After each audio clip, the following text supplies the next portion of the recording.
ભાટીભાઈ, આપના તરફથી વાંકાનેરને આવા પોઝિટિવ વિચાર મળે છે અને મને આપના વિડીયો જોઈને મોટિવેશન મળે છે. તો મને આપના વિડીયો જોઈને બહુ મજા આવે છે અને હું લાઈક પણ કરું છું, જોતો પણ રહું છું. તો આપના પોઝિટિવ વિચાર આવે છે કઈ રીતે? આપના વિડીયો જોઈને મને થોડીક પ્રેરણા મળે છે, એટલે હું આપના સન્માન માટે હું આવી ગયો છું. એટલે મેં આપનું સન્માન કર્યું છે. મેં કીધું ના, ભાટીભાઈનું તો સન્માન કરવું જ પડે ને કરવું જ પડે. વિદ્યાર્થીઓ માટે, પીપલ માટે, વિદ્યાર્થીઓ કોલેજના જે બધાય લોકોને સારો, આખા વાંકાનેર વિસ્તારને સારો પોઝિટિવ વિચાર દે છે.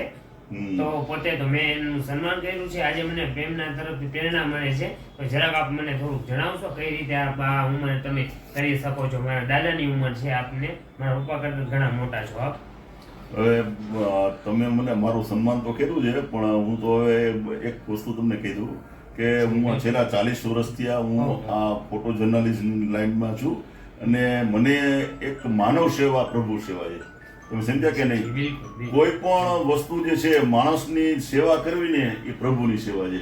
એટલે હું કોઈ પણ એક વસ્તુ છે, બીજી વસ્તુ હું તમને કહી દઉં કે હું હંમેશા સત્યના રાહે ચાલુ છું. કોઈ પણ હું કામ કરું છું તો સત્ય કામ કરું છું. હું કોઈ ખોટું કામ કરતો નથી. જ્યાં ખોટું કામ થતું હોય છે ત્યાં ભાટી ટીવીના માધ્યમથી અત્યારે હું 24 કલાક હાજર હોઉં છું. કોઈ પણ પ્રશ્ન હોય, વાંકાનેરનો પ્રશ્ન હોય, ખેડૂત આંદોલનનો પ્રશ્ન હોય કે કોઈ પણ પ્રશ્ન હોય તો એની અંદરમાં ભાટી ટીવી હર હંમેશા એની અંદરમાં અગ્રેસર હોય જ છે.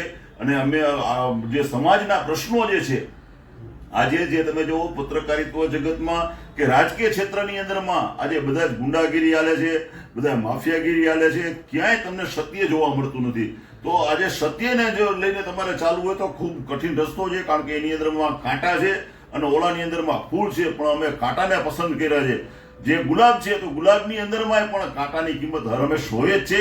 તો અમે કાંટા બનીને પણ અમે બીજાને અમે ખુશ્બુ આપી છીએ. અમે ફૂલની જેમ અમે ખીલવાની અમે પણ કોશિશ કરીએ છીએ અને હર હંમેશ સમાજને એક સારો અમે સંદેશ આપીએ છીએ કે બધાએ સારા કામ કરવા જોઈએ અને સમાજ માટેના કામ કરવા જોઈએ. ખાસ કરીને અમે ગરીબોના માધ્યમ બની અને અમે સમાજની સેવા કરીએ છીએ અને સમાજના માટે અમે થઈ શકે એટલા અમારાથી પ્રયાસ કરીએ છીએ. કારણ કે હું પણ નાનો માણસ છું, હું કોઈ એવો મોટો કોઈ જાગીરદાર છું નહીં. તેમ છતાં પણ હું કોઈની સહકાર લઈને ભાટી ટીવીના માધ્યમથી મને જે કાંઈ પૈસા મળે છે એ પણ હું એમાં વાપરીને હું સહકાર લઈ અને હું સમાજની સેવા કરું છું અને આવી રીતે સમાજની સેવા કરતો. સર, મેં એક આપનો ફોટો 40 વર્ષ પહેલાનો સાચવીને રાખેલો. સંજય દત્તના સ્વર્ગ પિતાજી સુનિલ દત્તજી જે નિવેદન પત્ર લખે છે અથવા આવેદન પત્ર લખે છે અને આપ ઊભા છો, એ ફોટો મેં જોયેલો છે અને જોઈને હું બહુ ખુશ થયો હતો.